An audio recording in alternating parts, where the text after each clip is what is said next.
Bonjour à tous. Merci Tanguy d'être là aujourd'hui. Avec plaisir. Je suis Charlène Crespel, la COO à Bicentral. On est un lieu d'apprentissage et d'entrepreneuriat situé au-dessus de la gare centrale à Bruxelles. Et en tant que rideuse bruxelloise, j'ai souvent l'occasion de faire chauffer le bitume avec des cow-boys en ville. On va passer les minutes à venir ensemble pour que tu nous expliques un peu mieux ce que c'est que ce cow-boy, ce vélo électrique connecté pour les riders urbains. Cowboy, c'est un vélo électrique connecté. Et juste avant de me lancer, vu qu'on est plus ou moins 10 dans la salle, si jamais vous avez la moindre question, levez la main, comme ça on rend la session un peu plus interactive et au moins ça peut vous servir pour le futur. Mais donc, Cowboy, c'est une boîte qu'on a démarrée il y a 5 ans. L'objectif, c'était vraiment de designer un vélo électrique qui va pouvoir attirer une génération un peu plus jeune. Donc, il faut savoir que le vélo électrique, à la base, c'était un produit de vieux. C'était un produit en fait, qui servait aux personnes âgées pour pouvoir continuer à faire de l'exercice. Et nous, tout simplement, on a voulu reprendre ce produit qui était pour nous la meilleure façon de se déplacer d'un point A à un point B en ville, mais repartir d'une feuille blanche. Et donc, on a pas mal travaillé sur le design, sur la tech, mais aussi sur la partie service, ce qui donne le produit qu'on a aujourd'hui sur scène. Et quand tu dis vous, c'est qui les 3 fondateurs, cofondateurs de Cowboy? Donc il y a Adrien Rose, Karim Slaoui et toi? Ouais, donc on est 3, on avait tous des boîtes avant. Enfin, moi j'avais un compétiteur de Uberpop qui s'appelait Jump, qui était en France, à Paris, à Lyon d'ailleurs, que vous connaissez peut-être si vous sortiez il y a plus ou moins 10 ans dans le monde de la nuit. Enfin, on était hyper fort proche de l'EM Lyon à l'époque. Et de toutes les boîtes parisiennes ou lyonnaises. Et mes associés avaient une autre boîte qui s'appelait Take It Easy, qui faisait du food delivery. Et donc on était toujours dans le milieu urbain et dans les placements eux c'était de la nourriture, moi c'était des personnes, mais donc dans la mobilité urbaine. Et on vient tous les 3 du monde du software, mais on n'avait aucune expérience dans le monde du hardware. Et donc ça c'était vraiment le gros challenge pour nous quand on a démarré Cowboy, c'était comment on allait pouvoir acquérir de l'expérience sur cette partie hardware. Et vous avez quel âge à ce moment-là? On avait 27 ans. Quand on a démarré Cowboy, 27 ans, ouais. Et donc le premier pitch deck de Cowboy, c'est vous aviez déjà dessiné un vélo ou pas encore? Non, donc quand le premier pitch deck, c'était 10 slides qui expliquaient un peu la vision de Cowboy par rapport au marché. Et ce qu'il faut savoir, c'est qu'à l'époque, il y avait pas mal de DNVB qui se lançaient. Il y avait Casper, il y avait Warby Parker aux États-Unis que vous connaissez peut-être. Donc l'idée, c'est de vraiment internaliser toute la chaîne de valeur. Donc on va produire son propre produit, on va le designer, on va le distribuer soi-même et on va aussi faire l'after-sale soi-même. Et donc c'est l'idée de cutter tous les middlemen. On s'est dit, ok, il y a peut-être moyen de faire cette approche dans le monde du vélo. Et en fait, l'écosystème de l'industrie du vélo, il est assez intéressant parce qu'il y a 2 choses qu'il faut comprendre. C'est que, les marques de vélo classiques, ce qu'elles font, c'est qu'elles designent un cadre et puis elles vont acheter tous les composants off-the-shelf, donc des composants standards. Elles vont acheter du Shimano, donc pour les freins, elles vont acheter des pneus standards, etc. Et elles le mettent sur le vélo. Et puis après, ce qu'elles font, c'est qu'elles ne le vendent pas directement au client. Elles vont passer par un distributeur qui va lui ensuite passer par des magasins de vélo qui, eux, vont vendre le vélo au client avec 15 autres marques de vélo dans leur magasin et qui vont aussi faire le service client. Quand l'électrification du vélo est arrivée il y a 10 ans, enfin l'électrification du vélo ça existe depuis une centaine d'années, mais des marques comme Bosch et Bafang par exemple ont mis des kits électriques sur le marché il y a une dizaine d'années qui a vraiment démocratisé l'accès au vélo électrique. En fait, ces marques de vélo ont pris la même approche, donc au lieu de développer eux-mêmes leurs propres composants électriques, donc batterie, moteur, contrôleur, écran, mais elles sont allées à la recherche de ces composants chez ces partenaires-là. Et donc, ce qui est hyper intéressant, c'est qu'il y a très peu de création de valeur au niveau produit dans les marques de vélo, en dehors du cadre, et il y a très peu de création de valeur au niveau de la marque, dans le sens où la marque est pratiquement jamais en contact direct avec le client. Quand on a compris ça, on s'était dit qu'on pouvait faire quelque chose de différent si on crée nos propres composants électriques, ce qu'on a fait avec Cowboy qui permet d'avoir un design qui soit vraiment unique sur le marché. Et l'autre gros challenge, c'est qu'il faut créer une marque, vu que si on veut vendre direct, sur un site internet, il faut se faire connaître. Et donc c'est en partie pour ça qu'on a commencé à lever de l'argent, et c'est en partie pour ça qu'on a levé les 700 premiers 1000 euros. 700 premiers 1000 euros, vous aviez déjà des clients avant d'avoir un vélo? Non, donc on avait juste ces 10 slides. Donc on a démarré fin 2016. J'ai même pas le temps de boire ma bière, tu poses ta question. On a démarré en fin 2016. Ce qu'on a fait, c'est qu'on voulait voir si nos hypothèses étaient valables. Et donc on a googlé usine fabrication vélo. On a pris nos tickets pour la Hongrie et la Bulgarie. Puis on s'est vite rendu compte que c'était en Asie que ça se passait. Donc on est parti 6 semaines à Shenzhen et on a fait tout le tour de la Chine et aussi à Taïwan pour rencontrer en fait nos partenaires potentiels. Et surtout voir si l'idée qu'on avait en tête pour le vélo, donc on n'avait pas de design, mais on savait ce qu'on voulait faire d'un point de vue concept, tenait la route. Et quand on a validé ça, on est revenu en Europe et là on a commencé à pitcher pas mal de business angels que vous devez sans doute connaître. Enfin, il y a les fondateurs de Blablacar par exemple chez Cowboy, il y a Jean-Charles de chez Alan, chez nous qui a investi. Et il y a un super fonds qui s'appelle Hardware Club qui était aussi dans le tout premier round de 700 000 euros qui était basé à Paris. Et le but avec ces 700 000 euros-là, c'était de développer le premier prototype, vu que nous, on n'avait aucune idée de comment on allait le développer. Donc on savait ce qu'on voulait faire, on ne savait pas comment on allait le faire, mais donc on a levé ces 700 000 euros pour développer le prototype. Vas-y, bois ta bière. Donc ce premier prototype, on est en juillet 2017 en gros, et vous remportez 2 awards directement, juste sur la base du prototype. Ça a été vraiment un impulse, une impulsion pour vous, le fait de gagner des awards avec votre prototype dans le cadre de ces 2 salons? Ouais, donc on a commencé en janvier 2017, le concours c'était en juillet 2017, et c'était super important pour nous d'avoir la validation de l'industrie du vélo, pour la simple et bonne raison qu'on n'avait aucun crédit dans l'industrie du vélo, on n'avait pas fait de boîte hardware avant, et donc on voulait vraiment montrer à nos investisseurs, mais aussi au public et aux consommateurs que on avait quelque chose qui tenait la route. Et donc on a fait Eurobike, qui est plus gros salon européen de l'industrie, et on est rentré dans le concours avec notre proto qui a gagné le prix de meilleur vélo urbain à l'époque. Et ça nous a vraiment donné un super coup de boost parce qu'à partir de là, on était vachement plus crédible. C'était plus seulement l'idée, c'était aussi un proto qui avait convaincu des membres, enfin des experts reconnus, et qui était en compétition avec une centaine d'autres marques. Donc on s'est dit, ok, il y a peut-être quelque chose à faire, on va pouvoir pousser le concept un peu plus loin. Le problème qu'on avait, c'est que à l'époque, on n'était toujours que 3, donc on faisait tout nous-mêmes, on bossait avec des freelances, mais on se rendait bien compte qu'on n'avait pas les compétences, notamment sur toute la partie supply chain, donc tout ce qui était production et tout ce qui était gestion de nos fournisseurs, et surtout gestion des relations avec la Chine, qui est un monde qui est complètement à part. Si vous avez l'occasion de le découvrir, c'est fantastique parce que c'est une culture, pour moi, qui est passionnante, mais d'un point de vue business, c'est chaud, on peut vite se faire avoir, et donc là-dessus, on a besoin de personnes qui puissent nous accompagner. Et donc, on a continué à lever de l'argent derrière. Parce que entre juillet 2017, où vous gagnez ce prix, vous avez la validation de la communauté de fabricants et du secteur, et votre premier vélo sur le marché entre les mains du client, on est en avril 2018. Est-ce que c'est à ce moment-là où vous avez commencé à recruter pour justement développer toute cette chaîne? Vous êtes passé de 3 à combien en l'espace de 9 mois? Donc ce qui s'est passé, c'est qu'on a levé, avec notre prototype, on a levé 2,5 millions avec Index Venture, qui est un super fonds, qui a aussi fait d'ailleurs Blablacar ou Deliveroo. Et en fait, ça nous a permis d'amorcer la production. Donc on ne voulait pas faire de Kickstarter ou de plateforme de crowdfunding pour la simple et bonne raison qu'il y avait un peu mauvaise presse à l'époque. Il y avait beaucoup de projets qui sont lancés là-dessus, qui avaient beaucoup d'argent et puis qui ne délivraient pas.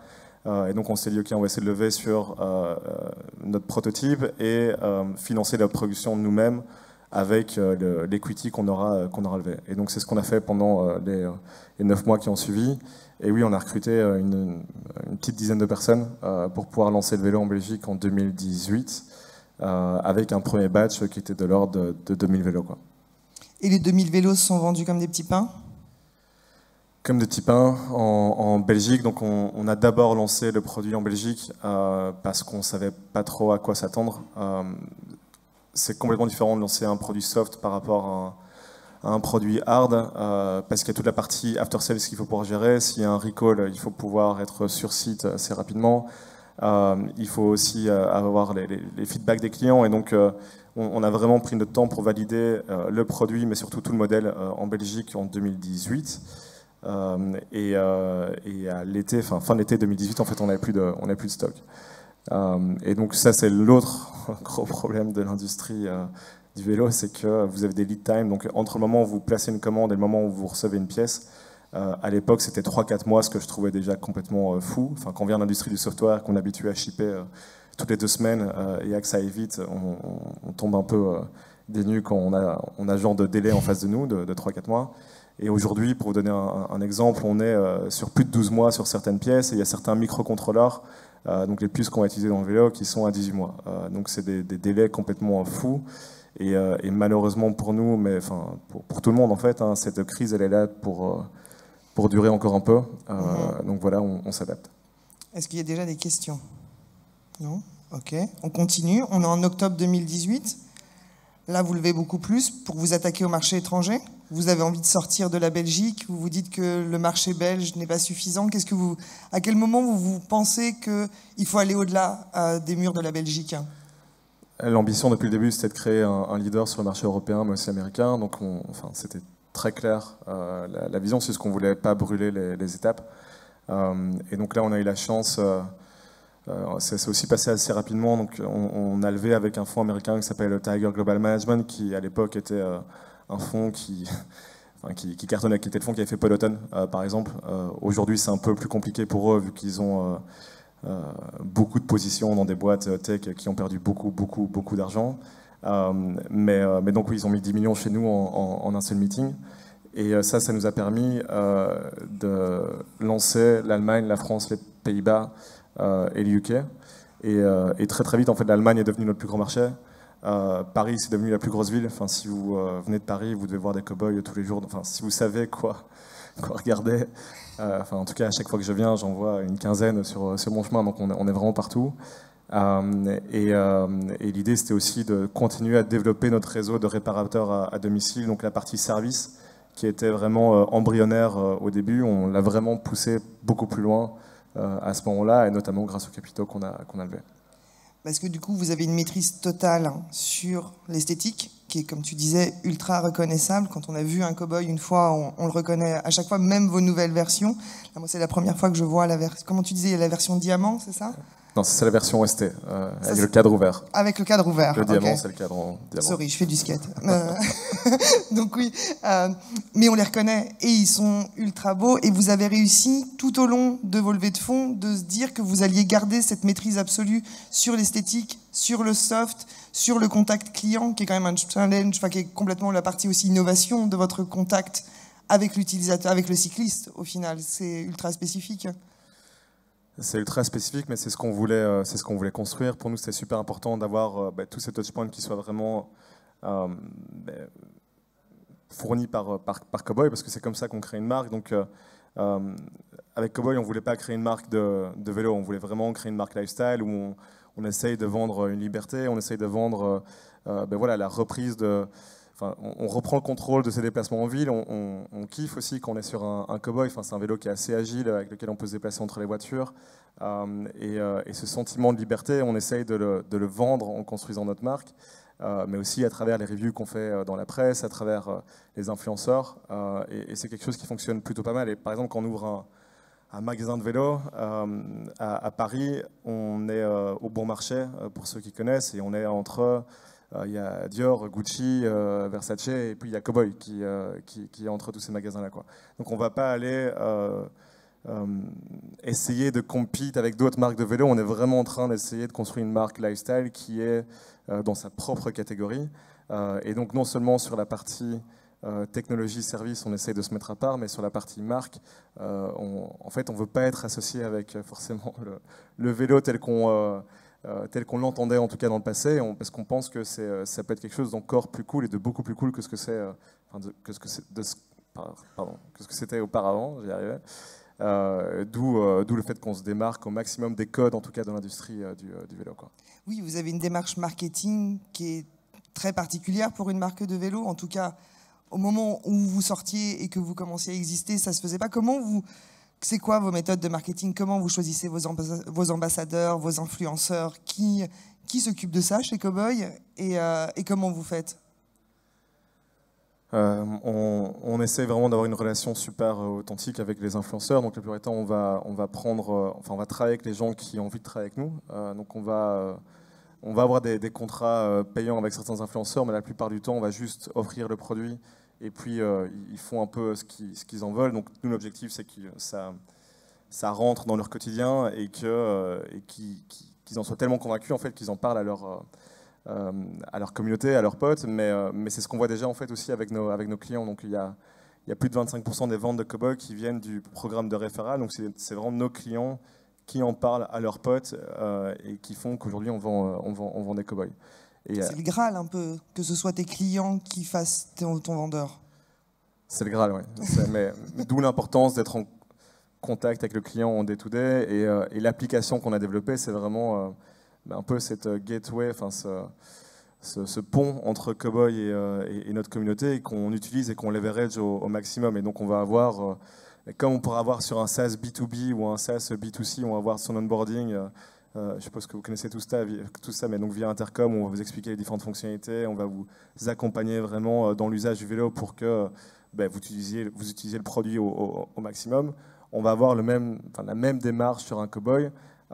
Et donc, pendant les 2 premières années de l'utilisation du vélo, vous allez avoir des emails ou des notifications dans l'application qui sont timées par rapport à votre usage pour faire en sorte que l'utilisation du vélo soit la meilleure possible.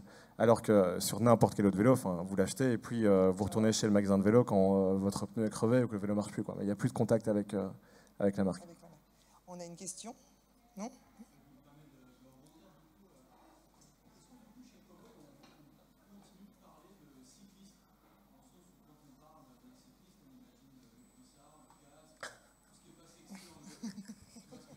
Ouais.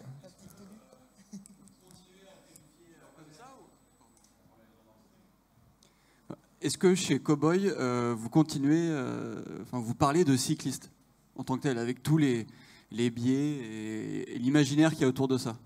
Et justement, quand je disais qu'on ne veut pas s'associer au code dans l'industrie du vélo, c'est vraiment ça. On ne parle jamais de cyclistes quand on parle de nos clients. Nos clients, ils s'identifient en tant que Cowboy. Et non, on essaie vraiment de s'en distancer le plus possible. Et en fait, nos early adopters, c'était des hipsters, clairement.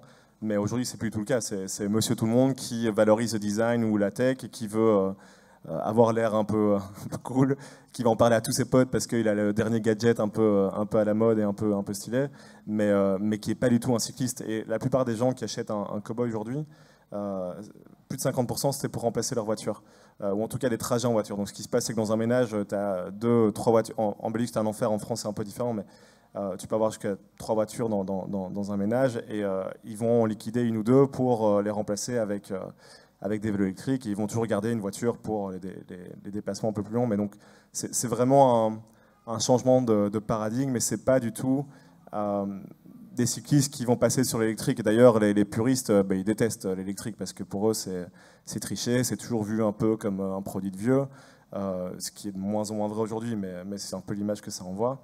Et l'autre point super important par rapport à ça, c'est que comme ce sont des nouveaux cyclistes, nos clients, ils connaissent rien au vélo. Et donc un pneu crevé, par exemple, ils savent pas le changer. J'exagère, mais c'est pratiquement ça. Et donc on a vraiment, nous, poussé la partie service le plus loin possible pour que si jamais tu es en vie, tu puisses, via l'application, en 30 secondes, booker un rendez-vous et le mec vient chez toi le jour même ou le jour d'après réparer ton vélo, et tout se fait via l'app, ton paiement se fait via l'app, et that's the end of it. Donc ce genre d'expérience hyper simple et intuitive, elle me paraît évidente aujourd'hui pour moi en tant que client Cowboy, mais elle n'est pas du tout dans l'industrie du vélo. Quand tu as un pneu crevé dans l'industrie du vélo, c'est un enfer. Le nombre de fois tu vois des mecs prendre leur vélo qui ne marche pas le foutre dans le métro, et puis marcher dans la rue péniblement jusqu'au bike shop, et puis après, il faut aller les récupérer de nouveau. Enfin, c'est super pénible. Là, on vient chez toi, le vélo il est réparé, tu n'as rien à faire, et puis tu peux continuer à utiliser, quoi.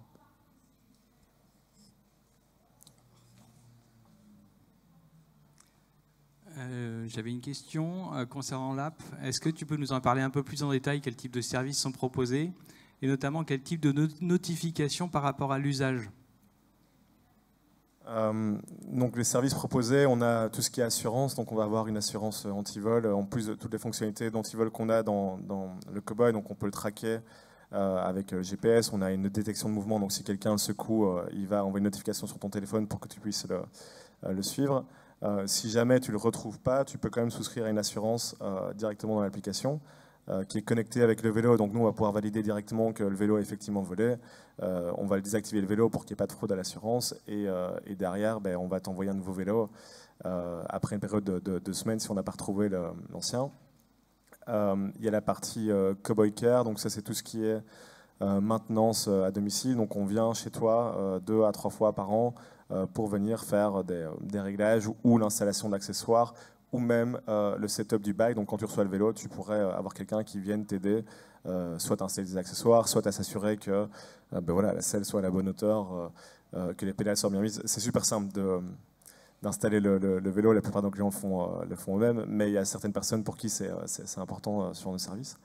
Et puis il y a la partie réparation. Donc s'il y a un defect, un problème sur le vélo, je sais pas, le moteur ne fonctionne plus, là on va aussi pouvoir booker directement dans l'application son service. Et une fois que c'est validé par le support client, on envoie la personne, et si c'est sous garantie, c'est gratuit. Si c'est pas sous garantie, là il faut payer via l'app. Mais donc tous ces services sont directement dans l'application. Et puis la partie notification, on en a plein, mais celle qui me vient à l'esprit, c'est comment bien charger ta batterie, comment s'assurer qu'en hiver, par exemple, quand le vélo n'est pas utilisé, il soit bien stocké, que ta batterie soit stockée dans un endroit qui soit sec, où il ne fait pas trop froid, justement pour prolonger la durée de vie. On va avoir des notifications dès qu'il y a des routes verglacées. Si tu sors le matin, on va te dire attention, tu risques de glisser, donc sois prudent. Si on voit que tu n'as plus assez de batterie pour faire ton trajet domicile-travail, on va t'envoyer une notification pour te dire de charger ta batterie la veille, histoire que tu ne sois pas surpris. On va te dire quand changer tes plaquettes de frein, parce qu'on a le kilométrage, donc en fonction de nos stats, on sait que tous les X milliers de kilomètres, tu dois changer tes plaquettes de frein, et donc au lieu de toi te rendre compte de ce problème-là, on te propose directement de les commander, donc tu reçois la notification, tu as un lien, elles arrivent chez toi, et soit tu les installes toi-même, soit tu fais appel à notre service. Et on a ça pour en fait toutes les parties du vélo. Donc c'est un vélo où il y a très très peu de maintenance, vu qu'on essaie de le simplifier au maximum. Mais voilà, les pneus, il faut aussi les changer à un moment donné. On va aussi envoyer les pièces automatiquement si tu le souhaites, quoi. Et sur l'application, j'ai aussi, tu disais, avoir un Coboi, c'est un lifestyle, c'est un choix, c'est une identification. Et il y a tout un aspect de communauté. Un cow-boy a envie de rencontrer ses copains cow-boys, se croisent. Je pense qu'on en discutait, et que oui, les skateurs ont fait la même chose. Si tu te croises avec la même marque de skate, tu vas te saluer, parce que... Et les cyclistes ont des choses comme ça aussi, d'identification et de faire partie d'une communauté par le biais d'un achat. Et sur l'application, justement, est-ce qu'il a fallu atteindre une masse critique d'utilisateurs pour que cette communauté puisse exister ? Donc la communauté Coboi, elle a toujours été super active. Donc sur Facebook et les réseaux sociaux, on a énormément de groupes de clients et de fans, même d'ultra fans de la marque. Mais on n'avait jamais vraiment amplifié ça nous-mêmes. Et donc là, avec l'application maintenant, il y a toute la partie réseau social qu'on est un peu en train de développer, un peu comme un Strava, sauf que c'est sur un vélo électrique. Et donc là, par exemple, à Paris, ils font des groupes rides. Donc tous les samedis, il y a une balade dans Paris. Peut-être que vous les avez déjà vus, mais donc il faut s'imaginer 40 cow-boys qui reprennent un peu le contrôle des villes reprennent le contrôle des rues de Paris. Et donc ils font ça toutes les semaines, et là avec le beau temps il y a de plus en plus de monde, et en plus comme on est en train de livrer plus de 1000 vélos toutes les semaines, on en voit vraiment beaucoup. Mais ça c'est quelque chose qu'on va développer de plus en plus. On vient d'ouvrir aussi différents magasins. Donc on a un espace dans l'application pour qu'ils puissent connecter, interagir, se comparer, se challenger. Mais il y a aussi nos espaces et nos hubs communautaires qu'on a maintenant à Bruxelles, Berlin, Paris, qu'on va développer de plus en plus et qui vont nous permettre de créer cette communauté et de la fédérer encore plus, quoi. Et du coup, c'est une communauté online et offline. Il y a quand même le but d'aller faire un ride ensemble, pas forcément, mais de se rencontrer et d'échanger son expérience autour du cow-boy. Ouais, aujourd'hui, on fait, par exemple, dans 2 semaines, on a un événement où on va avoir plusieurs milliers de cyclistes dans une trentaine de villes en Europe qui vont tous rouler en même temps. Et ça, ce sera via l'application Cow-boy, quoi. Où ils pourront suivre et voir dans chaque ville où... Ouais, exactement. Tu disais, ouais, vous avez ouvert Berlin la semaine dernière, une boutique, félicitations. Merci. Comment vous choisissez maintenant les pays? Donc là, il y a les États-Unis qui sont dans le pipe, qui sont déjà ouverts, vous en êtes où Les États-Unis, c'est ouvert, donc on a lancé l'année passée. Ouais. On a livré les premiers vélos début de cette année aux États-Unis. On se concentre sur les 8 villes qui sont les plus bike-friendly. Donc il y en a. Le marché explose aux États-Unis, mais ça reste très petit. Donc l'année passée, le marché américain était plus petit que le marché belge et hollandais combinés. Je parle pas de la France. En fait, la France, c'est un peu. C'est pas bizarre, mais en gros, il y avait une super culture du vélo. Puis il y a eu le Solex dans les années 70, et donc il y a un peu eu la génération scooter qui a pris le dessus sur le vélo. Et donc en fait, la France est super en retard par rapport au vélo, mais aussi par rapport au vélo électrique. Et par exemple, la Belgique était bien plus grande que la France en termes de vente de vélos électriques en nombre absolu, ce qui m'a surpris énormément. Même chose pour les Pays-Bas. Par contre, la bonne nouvelle, c'est que c'est en train de rattraper, la France rattrape le train super rapidement. Merci aux Gilets jaunes et merci aux grèves du transport public. Ça a été le plus gros boost pour nous ici en France. Et pourquoi est-ce que j'ai tout ça? J'ai perdu Ah oui, et les États-Unis, ouais, donc Et le choix des marchés différents. Les Est-ce que États-Unis, on a l'Italie, lancé. l'Espagne Donc on a lancé aux US parce que le marché double ou triple tous les ans, et ce qu'on voit sur le marché américain, c'est qu'une fois qu'il y a un peu un tipping point qui est passé, la demande explose. Et donc on croit vraiment qu'on va pouvoir grandir avec le marché, vu que là il n'y a que quelques acteurs qui sont présents. Il y a un peu moins de compétition, et notre produit connecté résonne beaucoup plus là-bas qu'ici. On le voit dans la presse, dans tous les rankings qui sortent aux États-Unis. À chaque fois, c'est Cow-boy qui est numéro 1, numéro 2 en termes de vélo électrique. Donc on a vraiment une proposition de valeur qui va résonner là-bas. Maintenant, il faut qu'on développe la marque et il faut qu'on investisse, mais on ne va pas ouvrir de nouveaux marchés ici à court terme. Et vous allez avoir les mêmes outils marketing sur les marchés US, c'est-à-dire sur des influenceurs, sur des test riders, sur essayer le vélo, c'est l'adopter, en gros? Ouais, exactement. Le seul problème qu'on a, c'est sur l'after sales. Donc là, on fait tout en vélo. En Europe, dans les 80 villes où on est présent, on a il faudrait utiliser le mot cycliste, mais des réparateurs à domicile qui vont utiliser leur vélo Cow-boy pour venir fixer le vélo. Aux États-Unis, c'est juste pas possible. Et donc là, on a un partenariat avec une marque qui s'appelle Velofix, qui est l'équivalent de Cyclofix à Paris, pour ceux qui connaissent, et qui ont des vannes et qui peuvent aller se déplacer chez les clients. Et donc on a formé leurs techniciens qui sont maintenant capables de réparer des cow-boys, quoi. Et pour grandir autant pour une entreprise, c'est aussi rechercher des talents. Aujourd'hui, Cow-boy, vous êtes combien et comment sont répartis sur la partie hardware, sur la partie software, sur la partie marketing? Vos équipes, c'est réparti à peu près comment? En dehors des techniciens et de tous les test riders, on est 150 personnes au HQ. Et si on rajoute toutes ces personnes-là, on est plutôt 250.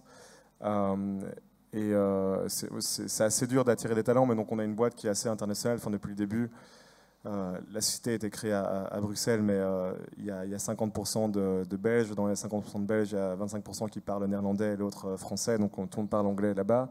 On a une bonne délégation française aussi. C'est énormément d'Américains, énormément d'Allemands. Ça vient d'un peu partout dans le monde, les talents ici chez Cow-boy. Et puis nos investisseurs sont tous américains ou basés à Londres. Notre studio de design industriel est basé à Stockholm. Notre agence de branding était basée à New York. Et donc le fait qu'on soit à Bruxelles était un peu anecdotique, même notre production, enfin nos suppliers sont en Asie, notre usine d'assemblage elle est en Hongrie. Donc voilà, on savait qu'on devait être international et potentiellement remote friendly, pas first, mais remote friendly depuis le début. Et donc voilà, c'est comme ça qu'on attire les différents talents à Bruxelles, parce qu'il faut le vouloir de bouger à Bruxelles. Même si, franchement, il y a plein de gens qui viennent de Paris qui adorent parce que la qualité de vie est top. C'est juste que d'un point de vue professionnel, c'est un peu moins actif. Un écosystème bruxellois est quand même moins développé qu'une capitale comme Paris, où il y a énormément de scale-up et start-up. À Bruxelles, on est seulement en train de rattraper le train. Donc c'est une équipe super internationale. Oui, tout à fait, ouais. Et donc sur les 150, juste par curiosité, la proportion dans... La moitié d'ingénieurs pratiquement et l'autre moitié en service client, marketing, finance. Ouais. Et t'en parlais rapidement, le Covid, ça a dû être super, enfin ça a été hardcore pour tous, hein, mais pour la production, pour la livraison, et la demande, j'imagine que vous avez aussi vu un boom... Ouais, le Covid, on a vu la demande qui a explosé, donc ça c'était la bonne nouvelle. Le problème, c'est que les 12 derniers mois, on n'avait pas un seul vélo en stock, donc on était toujours en train de rattraper la demande. Je ne sais pas s'il y en a qui avaient commandé des vélos dans la salle, mais on a eu des délais de livraison jusqu'à 9 mois d'attente, donc c'était vraiment compliqué. Et il y a plein de raisons derrière ça, donc on aurait pu faire les choses mieux chez Cowboy, c'est sûr. Mais vraiment, ce qui était super dur, c'était les facteurs externes, donc les usines qui ferment du jour au lendemain à cause du Covid en Asie. Il y avait aussi tout ce qui était pic de pollution en Asie, où du jour au lendemain, le gouvernement fermait les centrales à charbon, du coup, plus d'électricité, du coup, plus de production. Puis il y a eu la crise logistique, où le prix des conteneurs a triplé, quadruplé, donc c'était super compliqué. Il y a eu ce foutu bateau là, c'était super drôle sur Internet, sur Twitter, tout le monde se marrait avec ce bateau qui bloquait le canal de Suez. Nous, on avait nos pièces qui étaient sur des bateaux et qui étaient littéralement bloquées. Et ce qu'on ne se rend pas compte, c'est que il y a eu ce problème-là, mais ça a provoqué des embouteillages en fait dans tous les ports et dans toutes les douanes européennes. Et il y a eu plein de conteneurs qui ont été perdus. Enfin, c'était un enfer pour avoir son chargement et sa cargaison. Il y a le problème des microcontrôleurs, pour ceux qui connaissent. Donc l'industrie automobile a énormément mis de pression sur tout ce qui était microcontrôleurs. Et donc du jour au lendemain, il y a certaines pièces qui n'étaient plus disponibles. Même chose pour tout ce qui était batterie. De nouveau, avec l'industrie automobile qui se convertit de plus en plus à l'électrique. Du jour au lendemain, il y a un gros acteur qui va placer un ordre d'achat et on va nous dire que la pièce qu'on achetait et qui était disponible en 3 mois, en fait, elle n'est plus disponible du tout. Jamais. Jamais, ou en tout cas pas à court terme, quoi. Et donc ouais, on a eu plein de merdes qui ont fait que la production a été retardée. Et puis même quand on pouvait produire, on pouvait jamais produire à full capacity, à pleine vitesse, dans le sens où on était toujours contraint par d'autres suppliers qui ne pouvaient pas suivre nous notre rythme d'assemblage, quoi. Et je t'en prie, vas-y.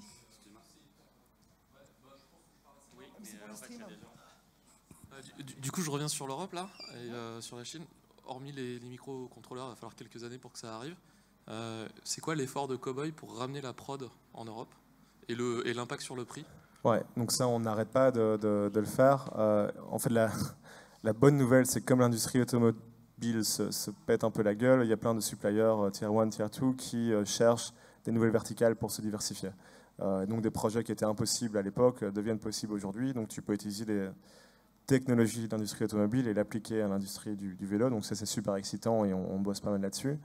Il y a pas mal d'usines qui réouvrent. Par exemple, au Portugal, ça se passe. En Hongrie, il y a des usines de cadres qui réouvrent. Mais nous, le problème, c'est qu'avec les volumes qu'on a, quand on parle à des suppliers, c'est pas possible. On va directement représenter 50% par exemple de leur volume. Ils veulent pas accepter ça parce que du coup, si tu te casses, ils ont plus de business et tu peux les mettre à terre. Mais donc l'idée, c'est d'automatiser des processus qui sont essentiellement manuels en Chine pour pouvoir les rapatrier en Europe, parce que si tu fais pas ça, l'impact sur le coût il est gigantesque. Et donc ce que tu gagnes en automatisation, tu le perds sur le coût de la main d'œuvre. Et puis il y a le coût de la logistique qui est de plus en plus gros, que tu regagnes si tu effectivement réimportes toutes les activités ici en Europe. Mais ce qu'on se rend peut-être pas compte, c'est que dans l'industrie du vélo, tout prend du temps, et donc c'est des projets à chaque fois de 1, 2 ans, parfois même 3 ans, pour pouvoir déployer une activité qui va produire plusieurs dizaines de milliers de vélos, quoi. Donc on bosse dessus non-stop, mais c'est pas simple. Et moi, je voulais te demander, parce que Cowboy, et bon là, c'est la version avec sans la barre au milieu, c'est dessiné que pour les garçons. Vos utilisateurs sont des hommes principalement, ou c'est aussi... Vous avez un shift qui se fait post-Covid aussi, que les nanas s'y mettent, ou comment? Donc, nous, on n'a jamais voulu designer un vélo homme ou femme. Donc, la première version du vélo, elle est un peu plus sportive, donc c'est une conduite un peu plus engagée. Après, il y a plein de femmes qui l'achètent. Ce vélo-là va parler à une audience plus féminine. Donc là-dessus, on a 50% des personnes qui sont des femmes, 50% qui sont des hommes. Mais il y a clairement un débat sur l'accessibilité à la mobilité. Ce qu'on se rend peut-être pas compte, c'est que les femmes ne se sentent pas forcément en sécurité sur la route quand elles sont sur un vélo. Et donc, il y a plein d'études qui le montrent. Pour augmenter l'accessibilité à la mobilité pour les femmes, il faut avoir des pistes cyclables, par exemple, qui soient séparées des voitures pour augmenter le sentiment de sécurité, diminuer le harcèlement. Enfin, de nouveau, c'est quand on est un mec, on s'en rend sans doute pas compte, mais le nombre de fois où des employés, par exemple, de Cowboy qui racontent qu'au feu rouge, le mec ouvre la fenêtre et commence à harceler la personne. Enfin, c'est assez frappant de se dire que ça ralentit l'adoption du vélo électrique et l'adoption de la mobilité douce dans les villes. La bonne nouvelle, c'est que si on regarde par exemple aux États-Unis, il y a plus de 45% des femmes qui roulent aujourd'hui à vélo qui ont démarré pendant la pandémie. Donc ça veut dire que si l'infrastructure suit, parce qu'en fait aux États-Unis, il n'y avait plus de voitures sur la route, et il y avait plein de pistes cyclables qui étaient séparées de la circulation. S'il y a une infrastructure, les femmes se mettent au vélo. Et donc, je pense que le message pour les politiques et les urban planners, il est assez clair, c'est qu'on a besoin de cette infra pour avoir quelque chose de plus égalitaire. Et si on regarde des villes comme Copenhague, par exemple, le pourcentage de femmes qui roulent à vélo est beaucoup plus élevé que des villes comme Paris, où malheureusement pour nous, c'est pas le cas, quoi. Ok. Et là, votre calendrier, les news à venir pour Cowboy, c'est quoi les 6 prochains mois, les 3 prochaines années? Donc là, on vient de lever 72 millions pour vraiment continuer à produire assez de vélos pour rencontrer la demande. C'est pas français. Pour meet the demand, pour produire assez de vélos pour répondre à la demande. Merci. On va continuer aussi à ouvrir des stores dans les grosses villes européennes. On va continuer à développer le produit, forcément. On va continuer à investir sur les États-Unis, où c'est vraiment le début et on pense qu'il y a vraiment quelque chose à faire. Mais l'idée, c'est vraiment de propulser le Cowboy 4 là où il devrait être, dans le sens où les 12 derniers mois, on a vraiment été contraints par le nombre de vélos qu'on pouvait produire. Et maintenant qu'on va pouvoir enfin le produire, on se demande jusqu'où on peut monter, jusqu'où on peut aller en termes de demande. Et donc notre focus, ça va vraiment être là-dessus, sur l'effort marketing, pour être sûr que tout le monde entende parler de Cowboy et qu'il y ait un maximum de Cowboy dans toutes les rues de France, mais aussi d'Allemagne et des États-Unis, quoi. Super. Est-ce que vous avez encore des questions? Non? Mais si? Ah bah voilà. Merci. Ouais, vous venez, donc les 3 cofondateurs vous veniez tous les 3 principalement du digital, on va dire, à la base. Et je veux savoir, entre le prototype que vous avez pu avoir et la V1 que vous avez sorti quelques mois plus tard, est-ce que vous avez réussi à faire un petit peu ce principe d'itération et d'implémentation au niveau du produit? Parce que comme tu disais, tu peux shipper une application en 2 semaines, mais au niveau du vélo, tu as des délais qui sont beaucoup plus longs. Et comment est-ce que vous avez procédé là-dessus? Est-ce que vous avez dû tout faire en une seule V1, enfin tout miser sur un coup? Est-ce que vous avez réussi à itérer avec des utilisateurs un peu précurseurs, ou comment vous avez fait? Tu ne peux pas itérer comme tu itères dans le software, donc tu as droit à peut-être 3 ou 4 itérations pour la simple et bonne raison que voilà, les pièces, ça met 2 à 3 mois à être produit, donc tu ne peux pas faire autrement.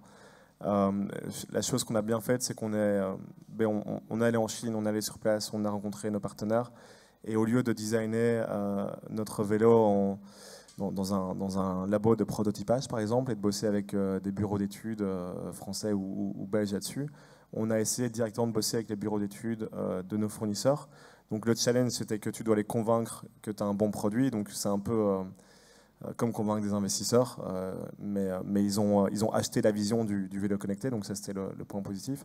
Une fois qu'on avait réussi à faire ça, eux nous ont apporté énormément et nous ont évité de faire un tas d'erreurs, dans le sens où ce qui est le plus dur quand tu fais un vélo, mais n'importe quel produit hardware, c'est l'indus. Donc passer du prototype à la série. Et c'est pour ça qu'il y a autant de projets avec Kickstarter qui se pètent la gueule. Parce que tu vas designer un produit qui ne va pas être industrialisable et du coup, tu vas devoir tout redesigner et en fait, tu n'auras juste plus l'argent ou le temps pour pouvoir le faire correctement. Nous, dès le début, on avait essayé de faire ça. Après, entre le proto qu'on avait et la V1, on a changé plus de 150 points sur le vélo. Donc, comme quoi, un produit avec lequel on a gagné un prix du meilleur vélo du marché à l'époque. Enfin, il y avait 1 milliard de trucs qui ne fonctionnaient pas ou qui devaient être améliorés, tout simplement parce que c'est un véhicule, donc il y a des vibrations, il y a de l'usure, c'est maltraité, ça doit pouvoir rester dehors, etc. Donc, quand tu le mets à l'épreuve du temps, il y a beaucoup de choses qui vont merder. Et donc, c'est là-dessus qu'on a bossé les 6 mois qui ont suivi, une fois qu'on avait notre prototype.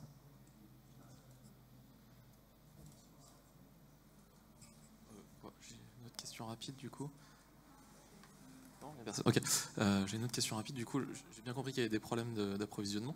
Mais le coût de convertir un client, vu le prix de l'objet, est assez conséquent. Et il y a pas mal de boîtes, dont les voisins là, qui font des trucs sur les impacts. Convertir des boîtes comme Orange ou je ne sais pas quelle autre boîte à acheter une flotte de 100 vélos à dispo des entreprises, particulièrement quand on est une app qui permet de gérer qui le prend aujourd'hui et qui l'a en gestion. C'est dans les tuyaux ou pas? Parce que ça aide à mettre le premier pas sur un vélo électrique et pas tout de suite commencer à claquer 3 000 €. Quoi. Ouais, on fait ça un peu partout en Europe. Donc on a des partenaires avec des compagnies de leasing qui vont packager le vélo dans un contrat de leasing où il y aura aussi la partie service et qui vont en fait mettre Cowboy dans un catalogue de services de mobilité qui vont ensuite vendre aux entreprises. Et donc on ne fait pas de vente directe aux grosses boîtes parce que ce serait trop compliqué pour nous de gérer ça en direct.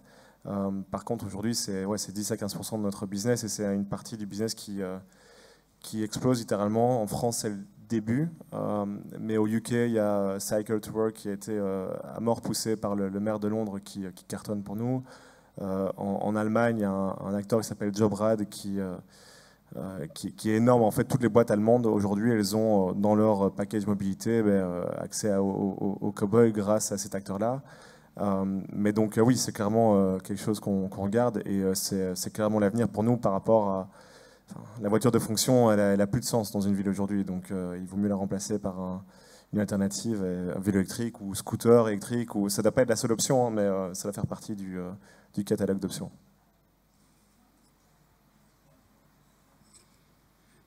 Alors moi j'ai une question plutôt technique versus réglementaire. Quand on lance un vélo au travers de l'Europe, surtout quand on a des lumières intégrées au cadre, comment est-ce qu'on s'adapte aux réglementations des différents pays, surtout si vous lancez aux US? Est-ce qu'il y a des adaptations à faire? Est-ce que parfois on est obligé d'un peu contourner tout ça? Notamment en Allemagne, il y a la K-Mark qui est assez rigide là-dessus. Moi je ne vais pas rentrer trop dans le détail, mais oui, effectivement, les phares, c'est compliqué, surtout si tu veux faire un phare un peu design et qui dénote par rapport à ce que tu as l'habitude de voir sur un vélo. Et donc en Allemagne, on contourne ça en offrant des accessoires. Donc en fait, tu as un phare en plus que tu peux mettre sur le guidon, ce que la plupart des marques font. Donc on n'est pas du tout les seuls à faire ça. Mais en fait, ce qu'il faut aussi se rendre compte, c'est qu'il y a plein de régulations qui ne sont pas adaptées. Et donc les phares, c'est un point. L'autre point sur lequel je pense qu'il va falloir qu'on change un peu la donne, c'est la vitesse maximale de l'assistance. C'est complètement fou de se dire que, en fait, à la force de tes jambes, la plupart des gens montent à 30 km/h, 32 km/h sans aucun souci, et qu'on t'interdit sur un vélo électrique de monter jusqu'à cette vitesse-là. Et ce qu'on voit, c'est que dans le trafic, donc pas sur les pistes cyclables, mais quand un vélo est dans le trafic avec des voitures, c'est plus safe de rouler à 30 à l'heure, qui est la vitesse des voitures, que rouler à 25, parce qu'à 25, tu vas te faire dépasser. Et donc là, il y a pas mal d'aberrations voilà, qu'il faut changer. Nous, on est encore un petit acteur, donc on donne notre avis, mais c'est compliqué d'aller faire changer les choses tout seul. Mais ouais, ça doit évoluer, c'est clair. Et les phares, c'est un autre débat, mais ça doit aussi carrément évoluer.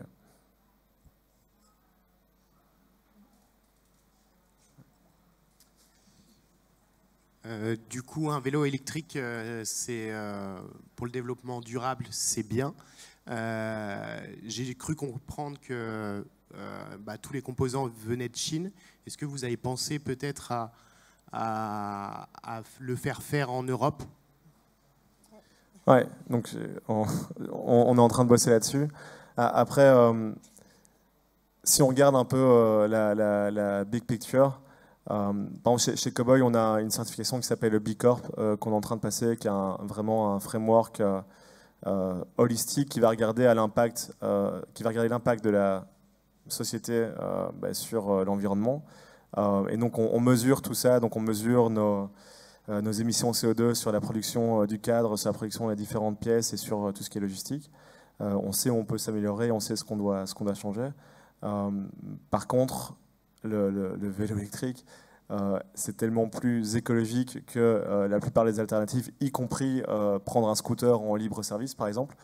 Si on compare l'impact CO2 d'un scooter en libre service par rapport à posséder son propre vélo et à utiliser soi-même, c'est 3 à 4 fois moins polluant. C'est moins polluant que prendre le bus, c'est moins polluant que prendre le transport en commun, c'est moins polluant que prendre la voiture, forcément. Et donc je pense que c'est ça qu'il faut regarder. Après, c'est sûr qu'il faut optimiser et on sera les premiers à diminuer notre impact CO2, mais je pense que le combat, il ne faut pas se tromper de combat, quoi. Le combat, c'est avoir plus de vélos, plus de l'électrique, enfin plus de mobilité douce en ville. Et si aujourd'hui c'est un peu... c'est pas polluant, mais si c'est imparfait, parce que l'industrie du vélo, en fait, la réalité, c'est que historiquement, elle a été en Asie et surtout à Taïwan. C'est pas grave, parce que ça va dans le bon sens de l'histoire, et que si on doit démarrer comme ça, c'est complètement OK, tant qu'on va dans la bonne direction. Voilà. Encore une question?